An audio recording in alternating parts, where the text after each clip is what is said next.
Gilded Age was a time period that took place in the late 1800s. We see this period of time as an era of riches. The term gilded was coined by a famous author we all know today, Mark Twain. Mark Twain described it as covered thinly in gold. This was to describe the enormous increase in wealth that was caused by the industrial age and the ostentatious lifestyles only the rich could afford. It satirized an era of serious social problems masked by thin gold gilding. Despite the fact that the economy was great and capitalism and innovations continued to go on around the time, there were tons of bad trusts, corruption of politicians and businessmen, and the lower class lucked out entirely. It showed the worst of America at its best. The many factories and plants that helped create all of the products were done by children, and the conditions were brutal and had low pay. The businessmen called the shots for Capitol Hill. They would cheat and bribe to get their ways and avoided the law. That was why it was called the Gilded Age. Gilding something means covering it up with gold. It looked nice on the outside, but it was ugly and crude on the inside. Economic growth in the 1800s was dramatic but volatile. The great industrial success of the U.S. and the fabulous lifestyle of the wealthy hindered many social problems of the time, including a high poverty rate, a high crime rate, and corruption in the government. Due to having little to no government interference, businesses were able to take control. With that being said, to what extent were business strategies moral and legal? In the Gilded Age, businesses were expanding and people were desperate for jobs. Businessmen used manipulative tactics to exploit their workers, get rich illegally, and corner people into consuming their products. There were two types of people that emerged during the Gilded Age: captains of industry and robber barons. A captain of industry was a wise man who was initiative and thought of the future of his company, eventually making it a success. Andrew Carnegie was one of the first industrial moguls to make his own fortune. His rise from rags to riches, along with his passion for supporting charities, made him a model of the American success story.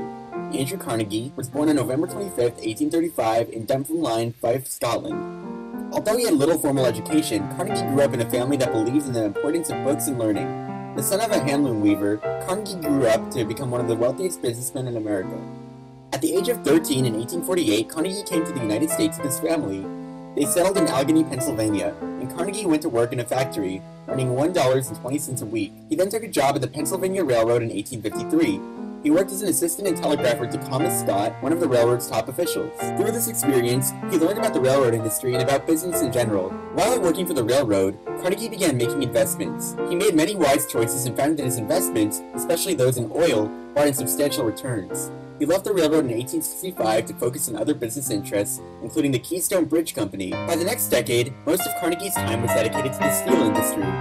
His business, which became known as the Carnegie Steel Company, revolutionized steel production in the United States. Carnegie built plants around the country, using technology and methods that made manufacturing steel easier, faster, and more productive. For every step of the process, he owned exactly what he needed: the raw materials, ships, and railroads for transporting the goods, and even coal fields to fuel the steel furnaces. This start-to-finish strategy helped Carnegie become the dominant force in the industry and an exceedingly wealthy man. It also made him known as one of America's builders, as his business helped to fuel the economy and shape the American nation for what it is today. Entrepreneur John D. Rockefeller was an American industrialist who rose from humble beginnings. He founded the Standard Oil Company, a dominating force in the American economy that propelled its founder to become the world's richest man. Born in Richmond, New York on July 8, 1839, Rockefeller moved with his family to Cleveland at the age of 16. Unafraid of hard work, he took on a number of small business ventures as a teenager, and at the age of 16, he landed his first real office job as an assistant bookkeeper with Hewlett & Tuttle, commissioned merchants and produced shippers.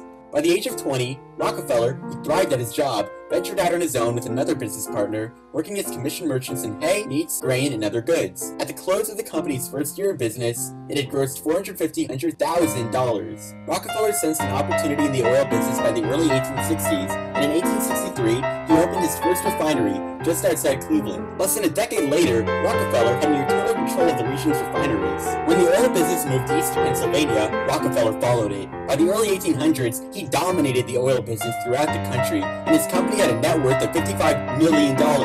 Standard's dominance stemmed from its near control and ownership of almost all aspects of the business. In 1882, Rockefeller organized the Standard Oil Trust, a business trust that would serve as a model for the creation of other kinds of monopolies. Rockefeller, of course, was appointed head of the organization.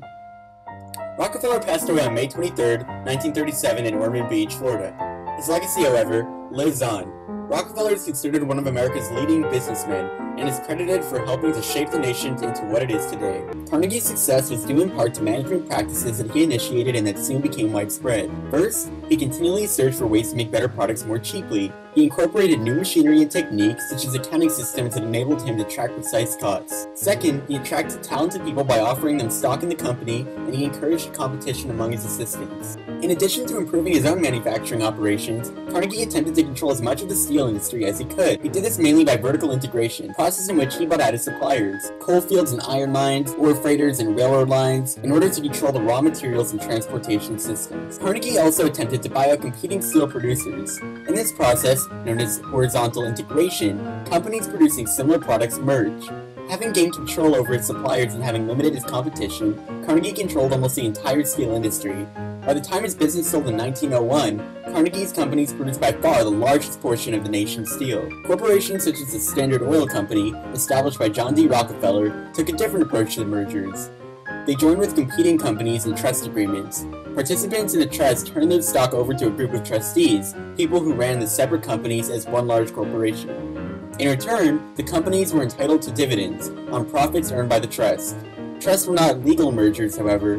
Rockefeller used the trust to gain total control of the oil industry in America. Another way businessmen made money is by cutting costs in the workplace. George M. Pullman used this tactic and cut his workers' pay. George M. Pullman was an industrialist and the inventor of the Pullman sleeping car. In 1880, he built a factory for manufacturing sleepers and other railroad cars on the Illinois prairie. In 1893, Pullman reduced his wages from 25 to 54% without any reduction in the rents workers paid or in what they were charged for water and gas by the company. His refusal to lower rent after cutting his employees' pay led to a violent strike in 1894. The American Railway Union, formed by Eugene Debs, staged the strike beginning in the town of Pullman, essentially shutting down the freight and passenger transportation west of Detroit. The strike began with a walkout of 4,000 employees on May 11th, one of whom was Jenny Curtis. Jenny Curtis was an upholstery seamstress for the Pullman Company who joined the protest because she found 3/4 of her wages being withheld by the company for rent. August 16th, 1894, Jenny Curtis, being first duly sworn, testified as follows. State your name, residence, and occupation. Reside at Pullman. Have been a seamstress for the Pullman Company in the repair shop sewing room. Worked for them for 5 years. Are you a member of any labor organization? Yes, sir. I am a member of the American Railway Union. How long have you been a member of that union? Since about the 8th day of last May. Do you hold any position in the union? I am president of the Girls Union, local number 269 at Pullman. State briefly what you did as a member serving upon those committees. I was on a committee that went from Pullman to speak for the girls in May before the strike to ask for more wages. State what took place at the first interview. We went there and asked, as the men did, for more wages. We were cut lower than any of the men's departments throughout the works. In 1893, we were able to make 22 cents per hour, or $2.25 per day. In my department, and on the day of the strike, we could only earn, on an average, working as hard as possibly could, from 70 to 80 cents a day.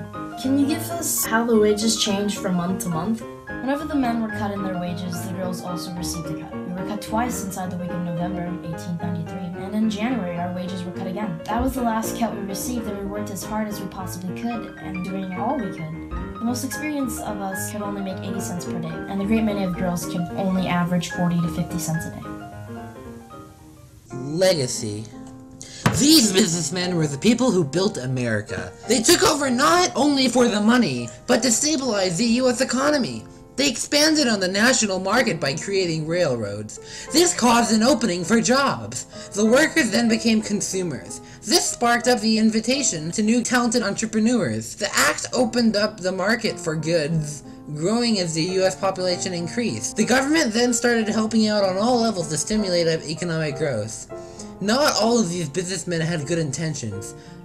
Most created their companies out of the desire for control and profit. These desires turned into self-serving corruption. The expansion of industry resulted in the growth of big business and prompted laborers to form unions to better their lives. Many of the strategies used today in industry and in the labor movement, such as consolidation and the strike, have their origins in the late 19th century.